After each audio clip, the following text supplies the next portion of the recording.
Bismillahirrahmanirrahim. Assalamu alaikum. Today we are going to start our new lecture series on the topic of urinalysis. Basically, urinalysis means all those tests, microscopic, macroscopic evaluations of the urine sample you are going to have in your lab. The lecture contents of this series is going to be number one, urine sampling, how you are going to sample, the methods, gross and microscopic evaluations, the tests that are performed on the urine, strip and non-strip tests. Then we are going to see the urinary stones or the crystals and urinary casts. But what I'm going to do is I'm going to divide these lectures into each video, like each content will be covered in a separate video so that it will be easier for you to understand. So let's begin with the collection method, like how you are going to collect a sample from your animal. Basically, there are five usual ways that come into mind through which you can have the sample. But out of these five, the two are non-reliable. The first one, catching off the floor, and number fifth one, manual compression of the bladder. These are normally not used. And why? When you are when your animal has urinated on the floor and you think, okay, you can have that urine in the tube and send it to the lab, that is the method that is least used or least recommended, because it will going to have contaminated bacteria, and it is going to be contaminated with surface bacteria that are most commonly the staph and streptococcus. These are the most common surface bacteria.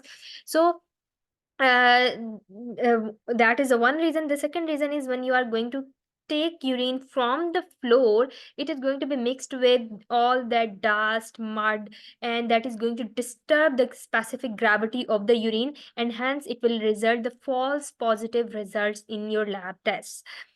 Also, manual compression of the bladder is not recommended, because or like your animal might get irritated, and your animal might have an empty bladder, so not always you are gonna get or by urine sample by manual compression, so it is also non-recommended. The second method is voided or free catch. What does it mean? It means that your animal is urinating, and while he is urinating, you like place a cup in between in the air, so you are like having the urine sample in that vial or container. It is easy to take because you have to do nothing. The animal is urinating and you just have it. But it is worst sample for bacterial evaluation. Why? The prepuce area of your animal is not clean. Like, he was sitting, running here and there, playing, and his like ventral side of the body is always covered with dust and dusty. So it is worst sample for bacterial evaluation, because your bacteria from all those hairs or like prepuce area that are on the outer side of your animal but not in the urine, that bacteria will get mixed with the sample, and that's a worst sample for bacterial evaluation. Also, when you are going to have a voided or free catch sample in lab, when you will evaluate as a veterinarian or as a vet tech, you will always see squamous cell epithelium. Like, these cells are expected in the urine that is sampled by voided or free catch method. Next, we have catheterization method. For this method, you have to first scrub the area, and make sure you are scrubbing the area, not using a simple alcohol wipe. Why? Alcohol wipes are like, wiping alcohol is not recommended, because when we do that, we don't let alcohol sit in that area for that long time period. It needs to decontaminate or disinfect the area. So we just scrub in just 2-3 seconds, and that is not a recommended time for alcohol to disinfect the area. So rather than using alcohol, just go for scrubbing the area properly. Then using catheter, you have to discard the first ml of the fluid that comes out because it is not really sterile, and you discarding this first ml will help you to get rid of some of the contaminants, but remember it will not get it will not help you to get rid of all contaminants. So some contaminants, so to much extent you are going to get rid of that, but not all.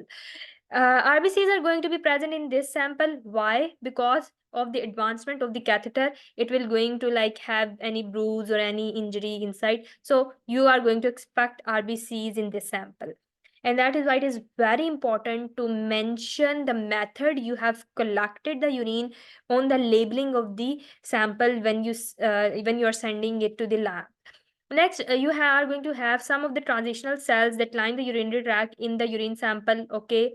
And there is one recommendation that always use sterile catheter. Why? Because if you are not using sterile catheter, then you are actually adding the contaminant, bacterial contaminants in the urine, and hence you are going to have the false positive results.